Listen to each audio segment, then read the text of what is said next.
Notre soirée débat se poursuit sur France 3 Lorraine après la Meurthe-et-Moselle. Place au département de la Meuse. Bonsoir à tous. Nous allons évoquer sur ce plateau les enjeux dans le département le moins peuplé de Lorraine, 180 000 habitants. Nous verrons quelles sont les propositions des différentes formations politiques présentes à cette élection.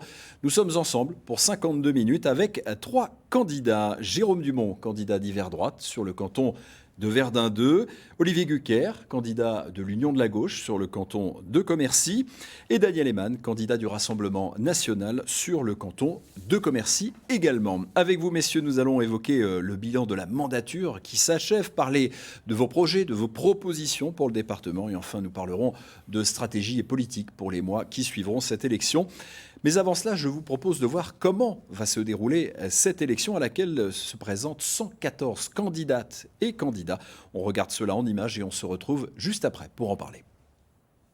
Depuis 2015, le Conseil général est devenu le Conseil départemental. La Meuse compte 17 cantons contre 31 auparavant. Désormais, on n'élit plus un seul conseiller général, mais un binôme de conseillers départementaux, une femme, un homme, parité oblige, et un binôme de remplaçants. On compte donc 34 élus au conseil départemental de la Meuse. Pour être élu au premier tour, deux conditions, obtenir plus de 50% des voix exprimées et au minimum 25% des voix de tous les inscrits. Pour passer au second tour, il faut cette fois rassembler au moins 12,5% des voix. Là encore, des électeurs inscrits sur les listes électorales. Si aucun des candidats ne franchit cette barre, seuls les deux premiers sont qualifiés pour le second tour. Lequel second tour voit logiquement la victoire du candidat qui arrive en tête. Et dans la Meuse, je vous rappelle, 114 candidates et candidats. Alors, on n'a que des candidats sur le plateau, mais il y a des candidates qui sont vos binômes et qui seront bien présentes à cette élection. Pour débuter, messieurs, je vous propose de vous présenter succinctement. Le sort vous a désigné, monsieur Eman, pour commencer. Alors, expliquez-nous, qui êtes-vous et pourquoi vous vous présentez au départemental ? Eh bien, je suis un chef d'entreprise retraité. J'habite à Ville, à côté de Commercy. J'ai été maire de cette commune de 83 à 95, mais je m'étais engagé en politique en 81. Voilà, je pensais que l'élection de François Mitterrand n'était pas une bonne chose pour mon pays, et je me suis dit, je n'ai qu'à m'en prendre qu'à moi. Il faut s'engager si on n'est pas content. Donc, c'est ce que vous avez fait. Voilà, j'ai adhéré au RPR à l'époque. Et puis j'ai milité, je me suis trouvé maire de ma commune. Ensuite, je me suis présenté au conseil général à l'époque. J'ai fait deuxième la première fois. J'ai fait troisième la deuxième fois et deuxième la troisième fois. Ça sera donc la quatrième fois. Ah, vous êtes un habitué de l'élection, mais voilà. Donc vous représentez une quatrième fois. Voilà. Quelle est votre priorité pour la Meuse ? Alors, j'ai réfléchi un petit peu. Qu'est-ce qu'on pouvait faire de notre sympathique département rural, vert. Je pense qu'il peut être la référence d'un département où on vit bien. Ça veut dire que tous les problèmes qu'on connaît aujourd'hui de sécurité et autres, il serait peut-être plus facile à régler dans notre département puisqu'il est peu peuplé. Alors, ça peut être la qualité de vie. La qualité de vie, c'est ça. Et puis, on voit bien que des habitants des grandes cités recherchent maintenant de l'espace et de la sécurité. Oui, crise sanitaire oblige aussi. Aussi. Pourquoi ne serions-nous pas une référence ? Alors, je vous propose de passer la parole à Jérôme Dumont. Même question, expliquez-nous qui êtes-vous et pourquoi vous présentez-vous à l'élection ? Alors, Jérôme Dumont, j'ai 44 ans, je suis enseignant de formation, je suis aujourd'hui directeur d'un organisme de formation. Donc je suis candidat sortant puisque j'ai été élu sur le canton de Verdun 2. Je voudrais associer mon propos Madame Véronique Philippe, ma binôme, ma colistière, qui était vice-présidente en charge de l'autonomie au département, un des plus gros budgets de notre collectivité. Et puis je voudrais également associer l'ensemble de mes collègues de la majorité départementale. Et évidemment, le président Léonard, qui ne se représente pas, oui. Nous étions durant cette mandature. C'était mon premier mandat de 2015 à 2021. Et je voudrais vraiment souligner l'importance des femmes dans ce nouveau scrutin de 2015, puisque nous avons pour la première fois la parité totale dans cette belle collectivité que représente le département de la Meuse. On y pense même si elles ne sont pas représentées. Bon, c'est ainsi. Quelle est votre priorité pour le département de la Meuse, pour cette élection ? Alors moi, je veux vraiment mettre l'accent sur l'attractivité de notre territoire. On doit vraiment avoir de l'ambition pour la Meuse, pour le département de la Meuse. La fibre a montré qu'on pouvait réussir quand on est unis. Et si on met en avant la fibre pendant cette dernière mandature, aujourd'hui et demain, ça sera tous les usages du numérique qui vont nous permettre de ramener en Meuse, parce que c'est également un des enjeux importants, de ramener de la population, puisqu'il y a une population qui se dépeuple malheureusement. Oui, on perd à peu près 1000 habitants chaque année dans le département de la Meuse. Même chose pour vous, Olivier Gucker. Expliquez-nous un petit peu qui êtes-vous, pourquoi vous vous présentez à cette élection ? Donc Olivier Gucker, je suis premier secrétaire fédéral du Parti socialiste pour la Meuse, et donc je suis candidat sur Commercy avec Céline Etienne, et je représente ici l'union de la gauche, des 5 partis de gauche que sont le Parti socialiste, le Parti communiste, Europe Écologie Les Verts, la France Insoumise et Nouvelle Donne. Et nous avons travaillé depuis plusieurs mois à présenter et à travailler ensemble pour un programme. Moi, je me suis aujourd'hui, donc, je suis informaticien donc dans la fonction publique, et je me suis engagé aux politiques, moi pas en 81, en 2002, et pour des raisons tout à fait inverses à celles de Monsieur Eman, et en me disant qu'effectivement, il y avait un vrai danger du côté du populisme, et ça reste pour moi un réel combat. Et que, effectivement, comme d'autres, je préférais être en proposition et en action plutôt qu'en critique. Quelle est votre ambition, quelle est votre priorité pour le département de la Meuse ? Alors, notre priorité pour le département, c'est dans le titre de notre liste, c'est aimer vivre en Meuse. C'est faire tout ce qu'il faut pour que les Meusiens soient fiers de la Meuse et envie d'y vivre et d'y rester. On vient de dire tout à l'heure, effectivement, aujourd'hui, la Meuse, c'est 1000 habitants de moins par an. Et c'est essentiellement du fait de la fuite des jeunes, puisqu'en fait, c'est pas lié à un défaut de fécondité, c'est bien un défaut du fait que les jeunes partent un jour pour faire des études et ne reviennent pas. Or, on a effectivement des entreprises en Meuse qui sont aussi des belles entreprises et qui ont besoin de main-d'œuvre aujourd'hui, qui ont du mal à la trouver. Qui ont du mal à trouver sur place, voilà. Et même au-delà. Sur place et même au-delà. Et puis, tout ce qui fait effectivement qu'on a envie de vivre en Meuse, parce qu'il y a des associations, parce qu'il y a des spectacles, parce que la vie est agréable. Et c'est vrai que je suis persuadé que les territoires ruraux ont un potentiel d'inventivité et de créativité qui me semble important et que le département doit pouvoir mettre en avant. Alors, juste avant de continuer, je rappelle que sur le canton de Commercy sont également candidats Daniel Combes et Jean-Philippe Vautrin, divers centres. Vous avez vu donc cette infographie qui vous rappelle qu'ils sont candidats. J'ai oublié aussi de rappeler que sur le canton de Verdun 2, il y a aussi Sylvain Autré et Christelle Renaud pour les Républicains, François-Xavier Franceschini et Françoise Rusconi pour le PCF, l'Union de la Gauche, et enfin Christine Migeot et Bruno Rota pour le Rassemblement National. Voilà qui est dit. Je vous propose de rentrer dans cette première partie d'émission et parler de ce bilan de l'Assemblée sortante. On commence par vous, Monsieur Eman. Qu'est-ce que vous pensez de cette mandature qui s'achève sur différents thèmes? On connaît, je rappelle un petit peu, les compétences du département, l'action sociale, les routes, l'enseignement, la politique publique, les services de secours, l'aménagement du territoire. Qu'est-ce que vous pensez un petit peu de cette mandature qui s'achève ? Alors, je le vois de l'extérieur, puisque je ne suis pas dedans, mais je connais bien le président Claude Léonard sortant. Je ne dirais pas que c'est un ami, mais nous avons démarré la politique ensemble au RPR il y a bien longtemps. Et je suis persuadé que les élus font ce qu'ils peuvent avec ce qu'ils ont. Mais il est clair que l'argent du département vient en grande majorité de l'État, et ils le distribuent de la façon qu'ils peuvent. Les impôts directs ne représentent plus qu'une petite partie, puisque la taxe foncière n'est plus perçue par le département, mais il y a une compensation. Il y a une redistribution absolument qui est faite par l'État. Mais globalement, ça a plutôt bien fonctionné. Alors on reproche beaucoup l'action sociale, mais ce n'est pas la maîtrise totale du département. Il distribue le RSA, il s'occupe des MNA, et je pense que l'État abonde dans ce sens-là.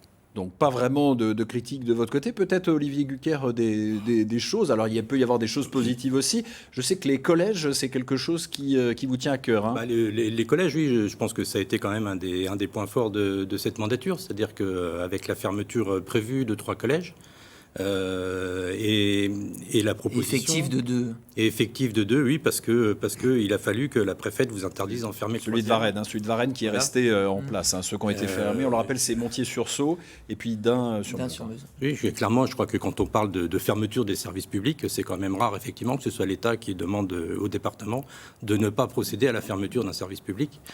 Voilà, donc je pense qu'effectivement, il faut continuer à travailler donc, sur les collèges, à la proximité, pour permettre d'éviter aux élèves de faire des circuits de ramassage qui sont importants et de les mettre dans des structures qui ne sont pas nécessairement à taille humaine. Fermeture des collèges, il n'y avait pas vraiment le choix pour vous qui représentez cette majorité sortante? Alors, fermer des collèges, on ne fait pas de gaieté de cœur. Je suis bien placé pour le dire, puisque je suis moi-même enseignant.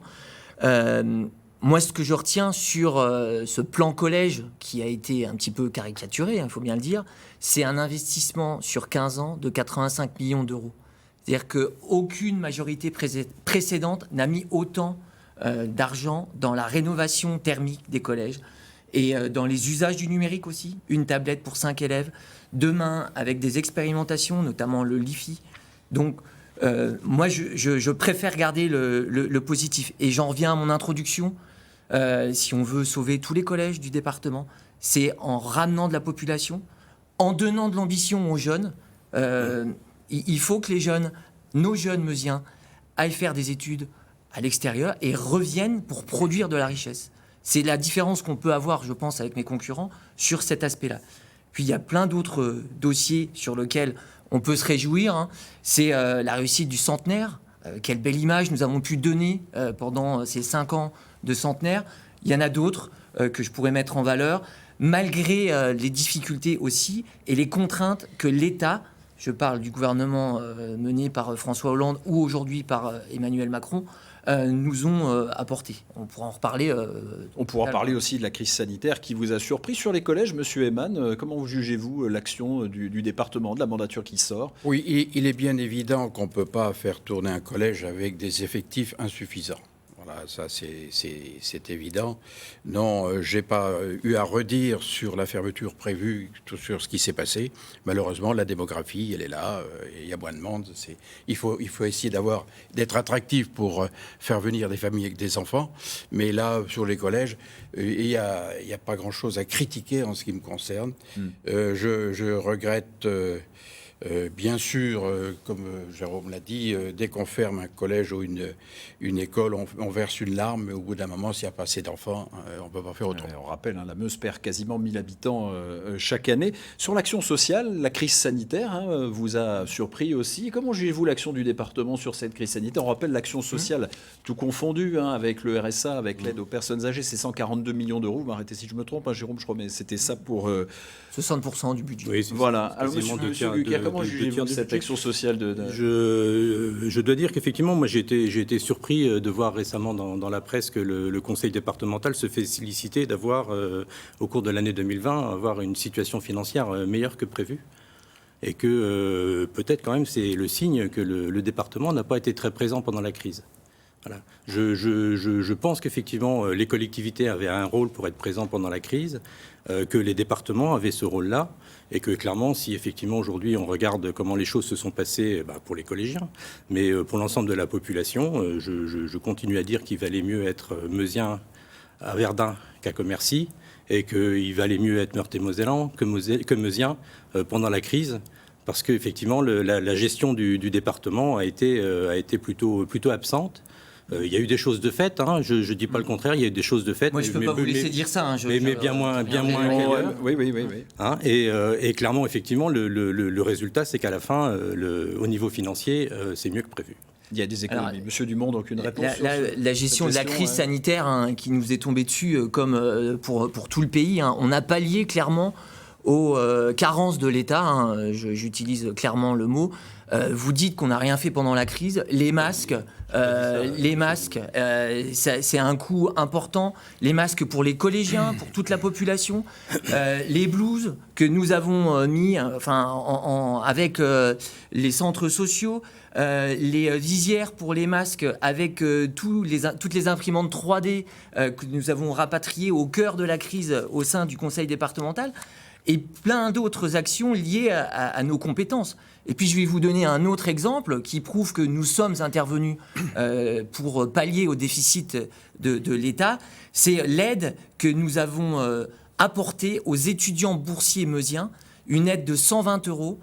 Et sur 1600 jeunes qui avaient été recensés, 1400 ont retenu cette aide. Donc on ne peut pas dire que nous n'étions pas là. Le département peut beaucoup, il ne peut pas tout, mais il peut beaucoup si on est unis avec les autres collectivités. C'est ce qui a été le cas avec la région ou avec les collectivités territoriales. Un mot à dire, monsieur Eyman, Oui, sur la ce crise point. du Covid. Oui, bien sûr, le département, je pense qu'il a fait ce qu'il a pu. Moi, ce qui m'a vraiment attristé, c'est que la parole de l'État n'était pas crédible, n'était pas crue. On disait tout et son contraire. J'aurais préféré que l'État dise on n'a pas ceci, on n'a pas cela, on va faire le maximum. Après, les collectivités ont fait ce qu'elles ont pu. Je ne suis pas dedans. Je suis persuadé que, effectivement, le département, il a essayé de pallier à ce que n'a pas fait l'État, ou tout au moins au mensonge de l'État. En tant qu'ancien maire, vous savez qu'on peut agir en tant que collectivité, qu'on a Oui. certains leviers, on n'est pas obligé de tout attendre de l'État. Absolument. Oui, ça c'est vrai, oui, avec ce qu'on a. Voilà, tout à fait. Autre sujet sur lesquels on peut s'interroger sur l'action de la mandature qui s'est passée. Il y a les politiques publiques de soutien aux communes et associations. On a vu qu'il y a eu, par exemple, le budget participatif. Ce sont les Meusiens qui ont participé. Ça, c'est plutôt un point positif, Monsieur Gucker. Oui, je pense qu'effectivement, c'était plutôt une bonne idée. Vous me rassurez, monsieur. Mais monsieur Dumont, je ne suis pas critique systématique et donc voilà, j'essaye d'être constructif partout où je suis. Et donc effectivement, je pense que c'était plutôt une bonne idée et effectivement à renouveler, peut-être à renouveler avec peut-être des modifications. Vous aurez des propositions, je pense, dans ce Je sens. pense qu'on aura des propositions, oui, tout à fait. Et je pense qu'il faut qu'on regarde, en particulier peut-être pour que ce soit plus, un peu plus directif et un peu moins saupoudrage. Pour voilà, si on veut mon avis là-dessus. C'est un mot qui Encore- vous fait réagir. Directif et Non, saupoudrage, c'est Directif complètement je me suis trompé opposé pour au, directif. au principe même du budget participatif, puisque ça émane des Meusiens. 1 million d'euros d'investissement, 200 000 euros fléchés pour les jeunes. Évidemment, notre majorité, si elle est reconduite, reconduira aussi cette belle idée de budget participatif. Je vous donne également une autre idée que nous avons lancée. Nous avons lancé un questionnaire pour savoir ce que les jeunes pensaient de leur territoire. Alors, un questionnaire qui est complètement apolitique et qui servira en fait d'accroche à la prochaine majorité.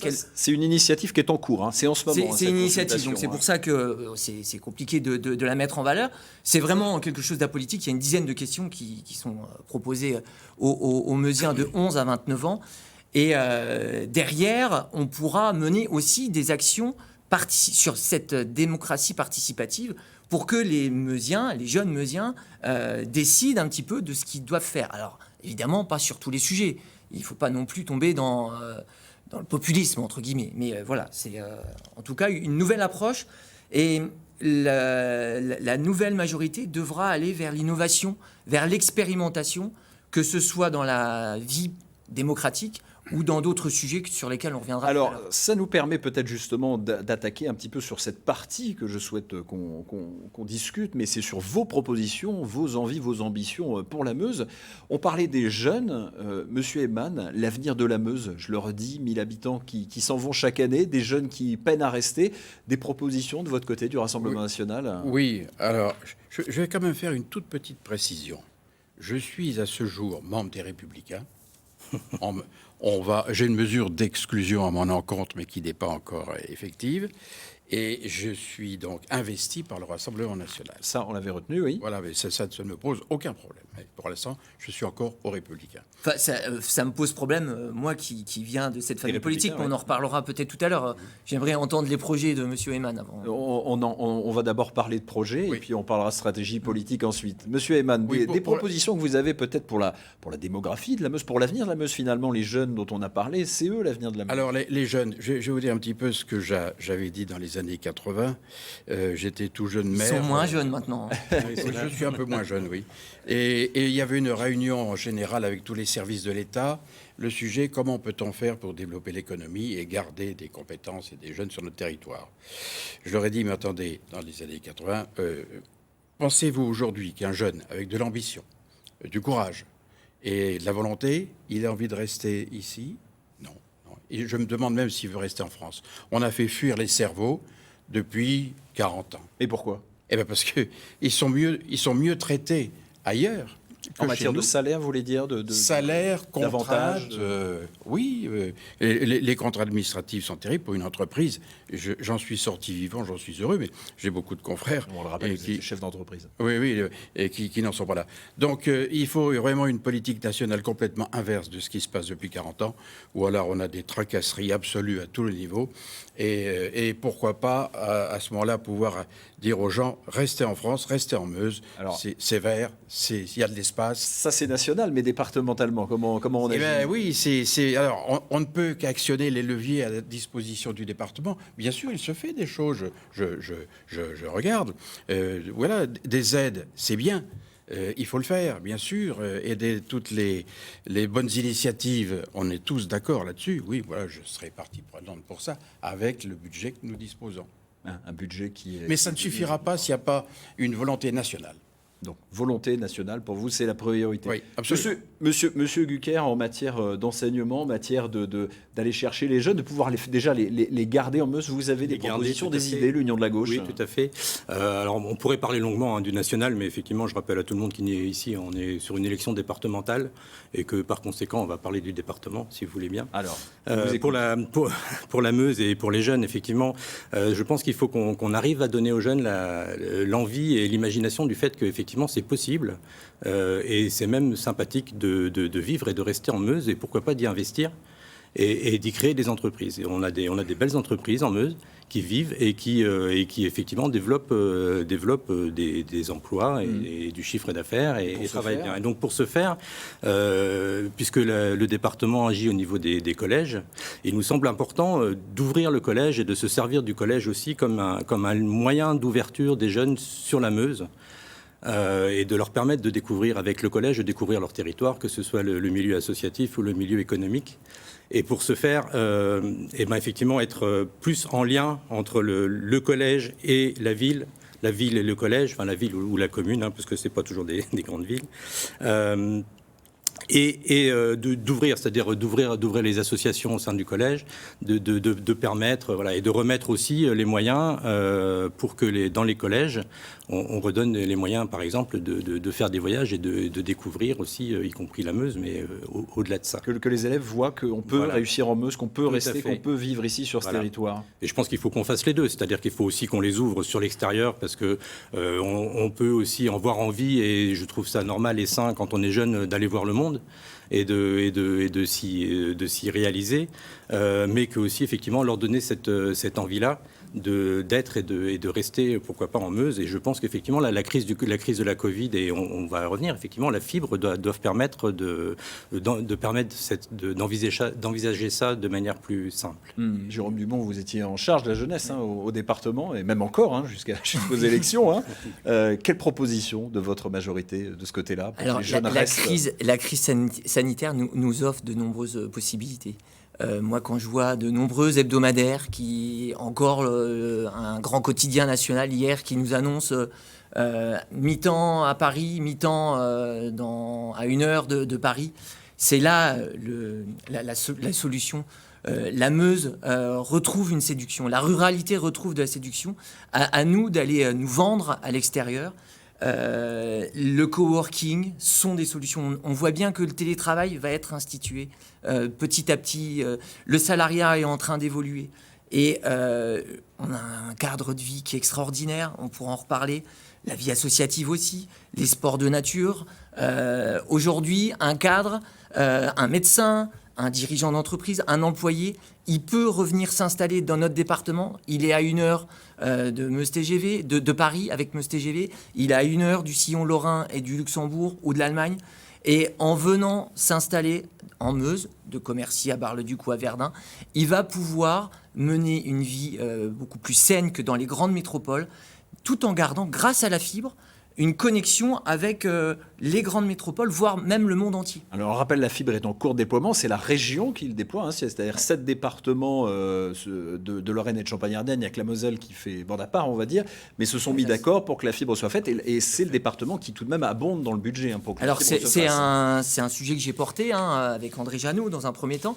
En fin 2022, début 2023, l'ensemble de notre territoire sera entièrement fibré. Moderne, donc disponible, ouvert Disponible sur le pour tout monde, le monde. tout simplement. hein. Mais la fibre, c'est pas seulement pour regarder la télé et pour avoir une connexion. aussi.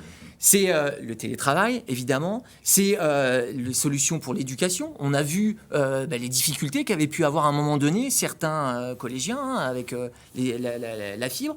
Mais c'est également la télémédecine avec le projet IME Santé, initié par la majorité actuelle, c'est encore le cas, qui permettra de mettre en place des solutions de télémédecine et une télémédecine sur tous les territoires avec un médecin qui ne sera pas, je vais citer Montpellier ou Nice, mais qui est basé à Souilly, le docteur Kern, et d'autres expérimentations.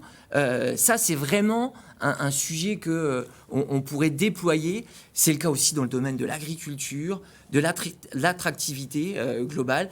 Mais je n'oublie Mais il y a un pas... déficit d'image quand même. Il y a un déficit d'image pour Parce le que moment. de l'extérieur, quand on parle de Pour la le moment. Meuse, les gens ont l'impression d'un enterrement de première classe. Pardonnez-moi l'expression, mais c'est vrai que peu de Oui, gens mais- sont enclins à venir dans notre département. Mais on a- J'y note parce que j'y vis, mais Mais nous aussi, on doit faire un travail sur nous-mêmes. C'est-à-dire que quand on va à l'extérieur ou quand des personnes extérieures à la Meuse viennent dans notre territoire, ils disent « Mais c'est vachement bien la Meuse. Mais pourquoi on s'y installerait pas ?» Donc là, on a également créé un outil qui s'appelle l'agence d'attractivité. Encore une fois, avec la région, avec le département et les collectivités, qui va nous permettre de valoriser notre belle Meuse et d'attirer du monde, des entreprises, des touristes. Ça, c'est un des principaux enjeux de la prochaine mandature. Monsieur Eman, Oui, c'est alors un jeu. je vais enfoncer le clou. S'il n'y a pas un changement de politique nationale, tous nos efforts on ne revient à la seront politique pas- nationale, mais Absolument, parce que je sens bien que tout le monde veut faire des efforts. On est tous d'accord pour développer la Meuse, pour aider tous ceux qui veulent entreprendre. Mais il faut un changement radical d'une politique des entreprises. J'ai lu le bouquin d'Agnès Verdier-Molinier, 360 euros, pas 360 impôts, 400 000 normes, 103 aides sociales différentes, 3500 Le pages du Code du Rassemblement national travail. et libéral.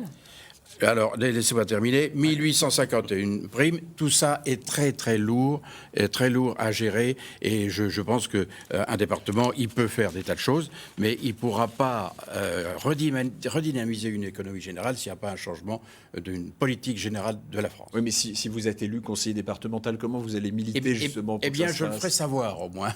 Je le ferai savoir. On peut parler aussi, on peut dire pourquoi on ne peut pas faire ci, pourquoi on ne peut pas faire ça. Donc vous réclamerez peut-être davantage d'argent à ceux qui abondent dans le budget Absolument. du département, Alors, donc qui auprès de avance l'État finalement. C'est l'État. C'est l'État. Qui redistribue, Alors, de l'impôt. Là aussi, pourquoi la Meuse ne serait pas un département pilote en matière de sécurité, en matière d'aménagement de territoire? Pourquoi on ne ferait pas un exemple de notre département pour que tout se passe bien? Bon, une autre thématique sur laquelle il faut qu'on parle aussi, c'est l'environnement, parce qu'il y a quand même un gros projet national, et on le sait, c'est le projet CIGEO à Bure.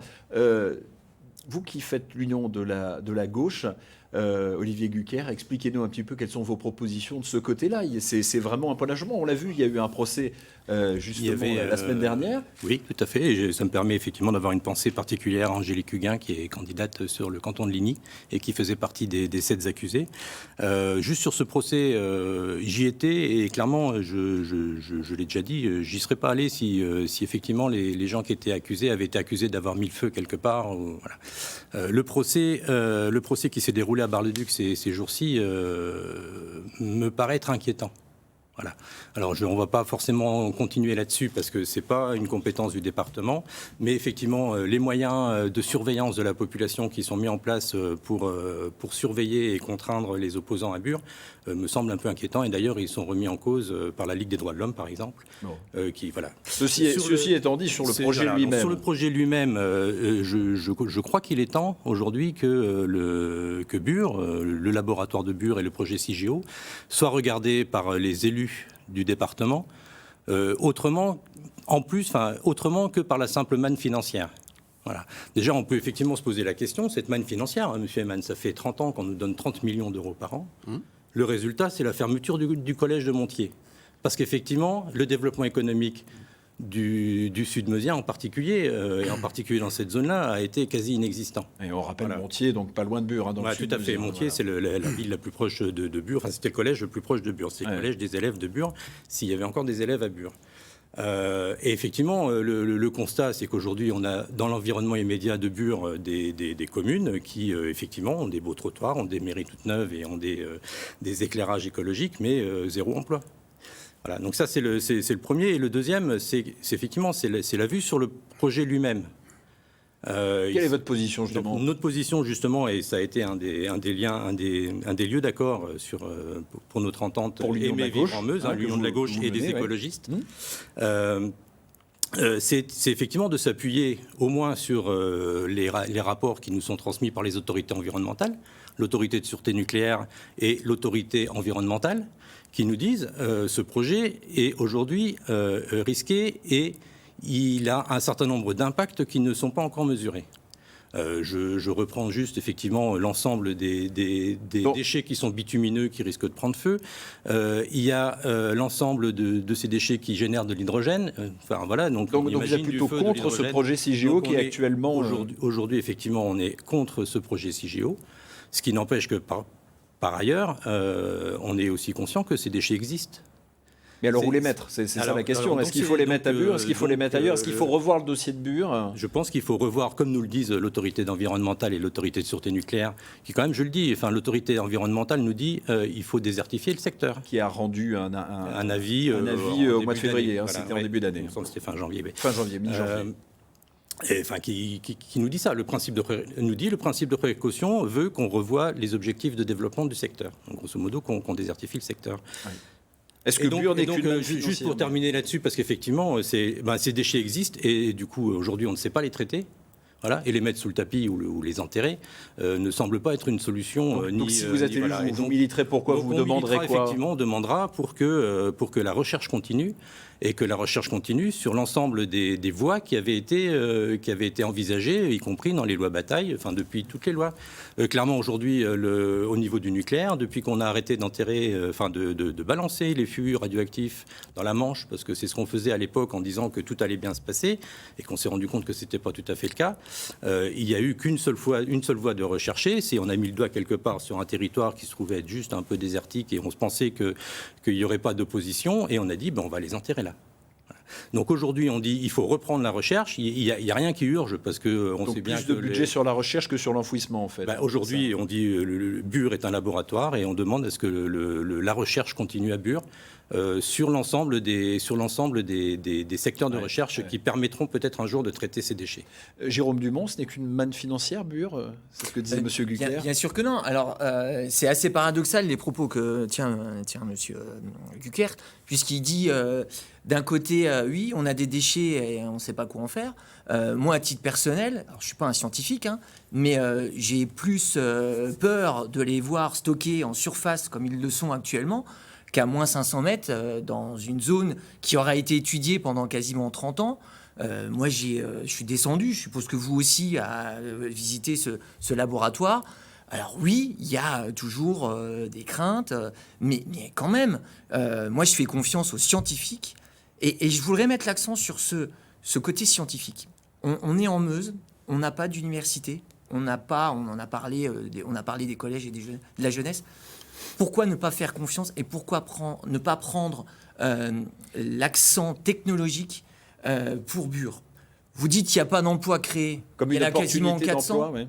Il y en a 2000 qui nous sont... alors oui, 2000 à une échéance relativement brève, sur une dizaine d'années. Oui, après j'entends Montier-sur-Sault qui baisse en population.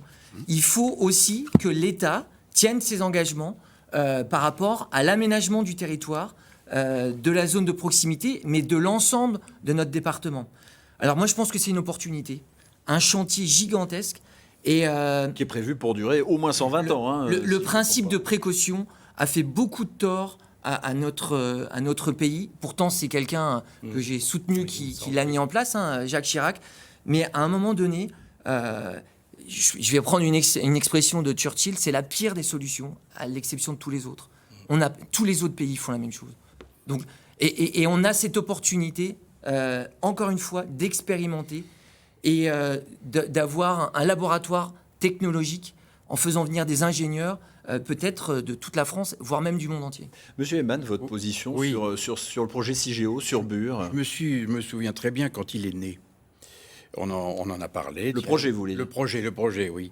Et à ce moment-là, je me disais, c'est bien bizarre que le terrain qu'on vienne dans une zone désertique, ils nous prennent peut-être un peu pour des gamins. Et finalement, non, c'était vraiment une forte couche d'argile qui permet de l'enterrer. D'argilite, exactement. Hein. Voilà, c'est pas de voilà, l'argile voilà, molle, voilà. c'est vraiment une roche dure, compacte. Et c'est vrai qu'en compensation, il y a l'argent. Et je trouve que c'était pas assez. Je me dis là, il faut réclamer plus parce que nous sommes la poubelle finalement de toute la région parisienne qui consomme le plus. J'aurais préféré qu'il y ait un peu plus d'argent. Mais toute la France et peut-être même de l'Europe, hein, je crois. Hein. Sur les déchets, nous, je pense, comme beaucoup, l'énergie nucléaire est la plus propre et la moins coûteuse. Elle existe depuis longtemps. Les accidents en France, je n'en connais pas. Je pense que nos ingénieurs sont sérieux en la matière. Ce qui s'est passé en Ukraine, ça ne s'est pas passé chez nous. Fukushima, c'est un raz-de-marée gigantesque. C'est vrai qu'on aurait peut-être pu la construire ailleurs. Mais donc, le danger, je ne peux pas dire qu'il n'y en a pas, mais le nucléaire est le plus propre. Vous soutiendrez donc le projet CIGEO si vous êtes élu? Sans aucun doute. J'abonde ce que dit M. Dumont dans sa réflexion. Alors oui, c'est vrai. Ça a désertifié le secteur. Oui, c'est un choix. On désertifie un peu le secteur. Il y a peu de gens qui veulent acheter des maisons dans le secteur de Bure. C'est vrai. Il faut compenser. Se pose des questions. Ça fait grosso modo un quart de la Meuse. Hein. Enfin, je rappelle quand même la surface, le canton de Ligny est un des plus grands de la Meuse. Voilà. Et je tiens quand même à le répéter. C'est-à-dire qu'on n'est pas simplement là en train de se dire on dit il faut faire aimer la Meuse, vous dites il faut dynamiser la Meuse. Clairement, on voit bien que pour l'instant, le résultat, c'est loin d'être laisser à la Haute-Marne ou à un autre département. Hein, puisque de toute façon, il faudra bien les stocker. L'idée, c'est ni ici ni ailleurs.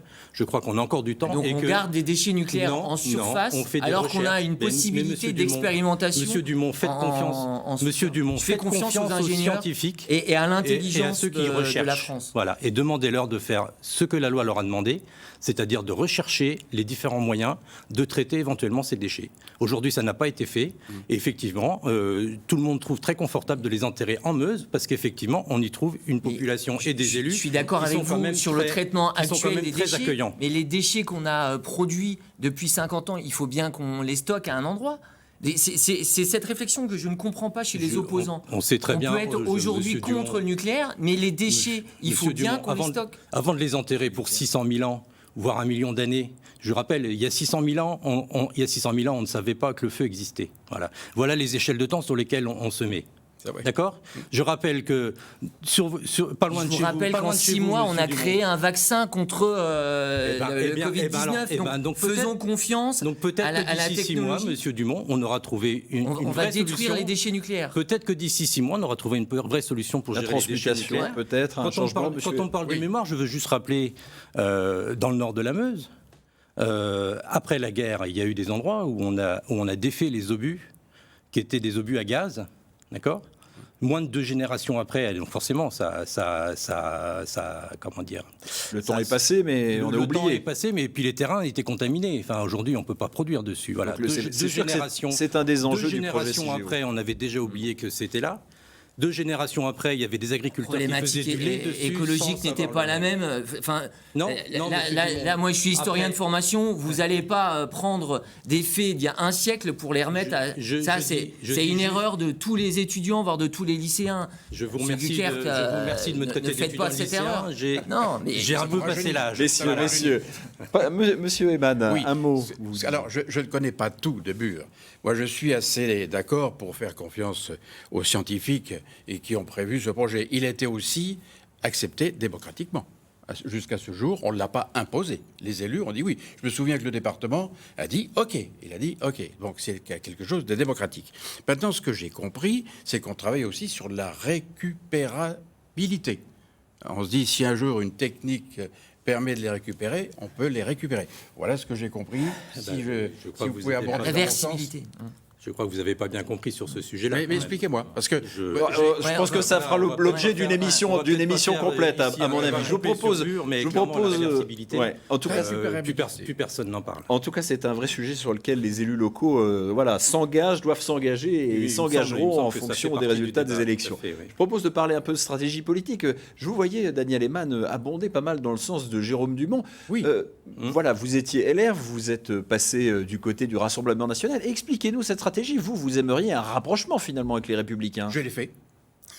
Alors, moi, je suis toujours républicain, élu délégué de la première circonscription de la Meuse par les adhérents LR. Mais vous êtes investi par le Rassemblement national. Et je suis investi par le Rassemblement. Je me suis fait élire délégué en 2018 en expliquant clairement que nous devions trouver des accords avec tous les partis dits de droite, y compris le Rassemblement national, sur tout ce qui nous rapproche. Et on ne peut pas montrer du doigt absolument 33% des Français qui votent pour le RN, 50% pratiquement en Meuse au deuxième tour de la présidentielle. Il est pas pensable qu'on les regarde de travers, qu'on les montre du doigt. Mais ça veut dire que si vous êtes élu, et s'il y a une majorité, par exemple, de centre-droit, avec les Républicains, avec des élus des Verts droite, est-ce que ça veut dire que vous voterez aussi dans leur sens ou vous serez contre ? Alors, être contre systématiquement, ça n'amène à rien du tout. Je confirme être membre des LR à ce jour, investi par le RN. Ce sont des accords. Et pourquoi pas, il y aurait bien des accords qui peuvent se faire avec une nouvelle majorité départementale. Vous pensez que c'est possible, Jérôme Dumont, des accords avec le Rassemblement national ? Alors, pas avec cette majorité actuelle. Et en tout cas, moi, j'ai commencé mon action politique avec Jacques Chirac et Nicolas Sarkozy. Il y avait une digue qui était claire. Elle doit rester claire. Aucun accord avec le Rassemblement national. En tout cas, vous avez, M. Eman, parlé tout à l'heure de votre ami Claude Léonard. Je ne crois pas qu'il accepte votre positionnement. Votre retournement de veste, parce que c'en est un. Le bureau des Républicains vous a exclu. Enfin, quand même. Pas encore. Vous êtes élu en interne par les militants, les Républicains, et 2 mois après, vous prenez l'étiquette Rassemblement national. C'est une trahison un peu ? Après, c'est aux électeurs et aux militants des Républicains de choisir. En tout cas, il est clair que la majorité actuelle n'acceptera pas Daniel Eman s'il est élu. Il y a une digue qu'on ne doit pas franchir. Et ça, les accords sont clairs. Et on voit bien, M. Eman, aujourd'hui, dans ce débat, ne parle que du national. Absolument. Moi, je suis atterré de voir que dans tous les cantons du département de la Meuse, on a sur l'affiche principale la candidate pour l'élection présidentielle. Il ne faut pas se tromper d'élection. C'est-à-dire que les candidats du Rassemblement national n'osent même pas s'afficher sur les panneaux électoraux. Alors c'est une vraie question parce que le Rassemblement national fait quand même des scores importants. Vous avez dit près de 50%. Monsieur Eman, vous en pensez quoi, Olivier Guiquier ? Je pense que c'est une vraie question. J'ai dit tout à l'heure que moi je m'étais engagé en 2002 après effectivement la présence de Monsieur Le Pen au deuxième tour des élections nationales. Pour moi, les idées du Rassemblement national, j'en veux pas aux électeurs du Rassemblement national, monsieur, que vous trompez, je crois, parce qu'effectivement, votre discours... C'est souvent de la protestation aussi. Il y a un vote de protestation qui dit on va essayer parce que voilà. Et derrière, effectivement, je pense qu'en disant des choses faciles, on arrive parfois à obtenir l'adhésion. Est-ce que c'est pour ça que vous avez créé l'Union de la gauche, justement, pour faire un peu barrage ? L'Union de la gauche, effectivement, dans notre esprit, devait nous permettre d'être présents sur le maximum de cantons, aujourd'hui 12 sur les 17, et effectivement de ne pas nous battre entre nous au premier tour, puisqu'on voit bien ici sur ce plateau, qu'en fait, effectivement, il y a quand même une communauté de pensée en face. J'entends bien, effectivement, le barrage, mais... Non, j'entends, mais dans les... Non, monsieur, j'apprécie, effectivement, que vous soyez clair, sauf qu'effectivement, dans les idées... D'ailleurs, moi, j'aimerais bien que vous soyez clair aussi avec les propos de Jean-Luc Mélenchon ce week-end, parce que la gauche unie, moi je combats les extrêmes. Je combats le Rassemblement national, c'est l'extrême droite, mais je combats également l'extrême gauche avec les propos scandaleux que Jean-Luc Mélenchon a tenu hier. Alors, quelle est votre réaction? Parce que c'est une question qui se pose aussi, parce que vous avez voulu rassembler l'ensemble des forces de gauche et des écologistes. Mais par exemple, Samuel Hazard, maire socialiste de Verdun, a refusé de vous rejoindre justement parce qu'il y avait de l'extrême gauche, on peut dire, dans l'union de la gauche. Samuel Hazard fait sa campagne, fait partie de l'union de la gauche aujourd'hui, et donc il fait partie de l'ensemble. Mais il n'a pas signé votre union, je crois. Samuel Hazard, je redis, fait partie de l'Union de la gauche. Il a travaillé avec nous sur le programme et donc on partage avec lui aussi le programme que je vous ai présenté. Donc, je n'ai pas vu beaucoup de candidats sortants sur votre appel hier à Verdun. Sur les 6 candidats de gauche, j'en ai pas vu beaucoup qui sont venus signer votre... Mais l'ambition, c'est quand même d'être présent dans un département qui historiquement est très à droite. Est-ce que c'est possible? Est-ce que ça vous semble envisageable? Ça me semble envisageable. Je rappelle qu'il fut un temps... Voilà. Alors effectivement, on n'en est plus là aujourd'hui, mais il fut un temps où les 3 grandes villes de Meuse étaient grandes villes. Quand on dit grandes villes en Meuse, c'est toujours relatif, mais que les 3 plus grandes villes de Meuse avaient des maires socialistes et où il y avait effectivement 2 députés socialistes. Et donc il n'est pas, pour moi, il n'est pas. Donc vous cautionnez les dérives de Jean-Luc Mélenchon. Excusez-moi, je suis pas là pour parler de Monsieur Mélenchon. Voilà. Moi, j'ai fait un accord. Vous parlez de la digue avec le Rassemblement national. Moi, c'est clair. Notre majorité, elle est claire. Ouais. J'aimerais savoir ce que vous pensez des propos de Jean-Luc Mélenchon. Écoutez, je pense que M. Mélenchon a pour le moment été maladroit. Merci. Donc, mais c'est mon avis. Et voilà, maintenant, effectivement, je ne suis pas là pour parler de M. Mélenchon. Nous avons fait, au niveau de la gauche en Meuse et des écologistes, une union sur un projet. Et c'est bien ce projet qui nous guidera. Voilà. Et donc dans ce projet, il y a des propositions dont on n'a pas encore parlé. Alors, je ne sais pas si on va plus avoir le temps d'en parler, malheureusement. Voilà. Il faudra que les électeurs aillent voir vos professions de foi. Donc clairement, il y a les professions de foi. Je rappelle que par rapport aux autres, la différence, c'est que ce programme, il est libre et il est accessible en ligne. Vous pouvez aller sur le site Aimer vivre en Meuse avec des tirets.fr. Et donc là, vous pourrez découvrir. On a un vrai point aussi à développer sur la démocratie. Bon. Les électeurs iront voir sur votre site. Monsieur Eman, un petit mot? Oui. Je refuse qu'on dise que le RN est d'extrême droite. Il est de droite. Point. Voilà. Ce n'est plus un parti d'extrême droite. Moi, je veux dire, j'ai adhéré au RPR dans les années 80. Aujourd'hui, je retrouve au RN ce qui se faisait au RPR il y a 40 ans. Allez, messieurs, la fille de Jean-Marie Le Pen. Le temps passe. On verra ce que ça donnera au plan national, en tout cas. Mais revenons à nos moutons entre guillemets meusiens, on va dire. En tout cas, voilà, sur notre territoire. Je vous propose un petit tour de table de conclusion. Le temps passe très très vite, et on va commencer par Olivier Guiquer. On vous laisse 1 minute pour nous dire pourquoi voter pour l'Union de la gauche, voter pour vous. Alors, pourquoi voter pour l'Union de la gauche et des écologistes au 20 et 27 juin? Je rappelle la date, ça me paraît important. Parce qu'effectivement, la gauche et les écologistes ont travaillé ensemble à faire des propositions pour la Meuse, pour faire une Meuse qui ne soit pas plus que forte, pour faire que les gens aiment vivre en Meuse. Et ça me semble important que les Meusiens puissent avoir cette perspective-là. On n'a pas parlé beaucoup de tourisme, mais effectivement, je pense que le tourisme est un des points qui permet aussi d'accueillir les gens et d'être accueillant, et aussi du coup de s'approprier les sites et la culture et les qualités de notre département. Parce qu'effectivement, il me semble important que les élus aujourd'hui sortent du déni concernant Bure, et pour tout un autre tas de raisons que je vous rappelle, effectivement, vous pourrez aller consulter sur aimervivre-en-meuse.fr avec des tirets. Et vous avez fait votre temps, il est resté 3 secondes. La parole est à Jérôme Dumont sur 1 minute aussi, puis les dernières 30 secondes s'affichent. Alors, si nous sommes réélus, la majorité actuelle veut poursuivre les grands projets que nous avons initiés, que ce soit dans la fibre avec les usages numériques. On a parlé d'Ime Santé, malheureusement on aurait pu développer un peu plus dans les nouvelles formes de démocratie, avec ma fameuse idée qui a vu des projets structurants. Et la Meuse est une terre d'avenir, assurément. La solution n'est pas dans les extrêmes, elle est dans des solutions de proximité. Comme nous l'avons montré pendant cette mandature, M. Guiquert a également rappelé que nous avons réussi à baisser le niveau de la dette tout en maintenant un investissement élevé pour l'avenir des jeunes. On l'a vu avec le plan collège. 85 millions sur 10 ans.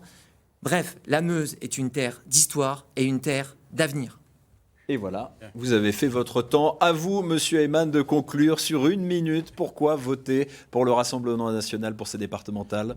Pourquoi voter pour l'alliance d'une partie des Républicains avec le Rassemblement national? Voilà, c'est ce que je fais. Vous êtes le seul.